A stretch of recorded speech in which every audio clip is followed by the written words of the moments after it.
Now we know what is the meaning of cloud computing. Before we start our actual journey with cloud, let's learn some basics of cloud. Most cloud providers offer three types of services, which are mainly infrastructure as a service, platform as a service, and software as a service. Now, what are those things? For example, you want to have some food. You can do your own farming, grow your own vegetables, cook that yourself, have a dinner table, plates. Finally, you also clean your stuff. That's your own setup. That is, no service taken from others.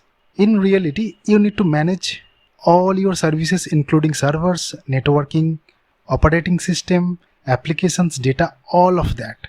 It's your on-premise data center or your own data center. Alternatively, you can purchase the necessary items from market instead of farming.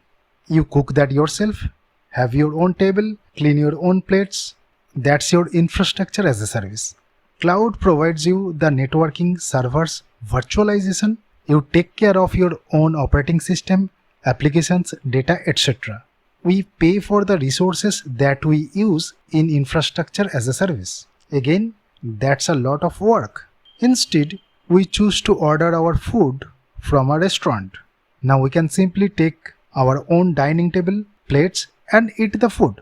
Still, we need to take care of our tables, plates, etc. That's platform as a service.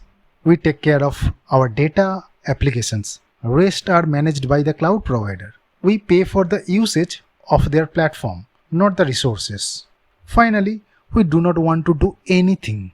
We go to a restaurant, order the food, eat the food there. No need to perform anything ourselves. That's software as a service. We consume the ready-made service like Gmail, Google Drive, and many others. We only consume the service and pay for the service usage. That's all for today. In our upcoming episodes, we'll do our hands-on demonstration. Stay tuned. Thank you.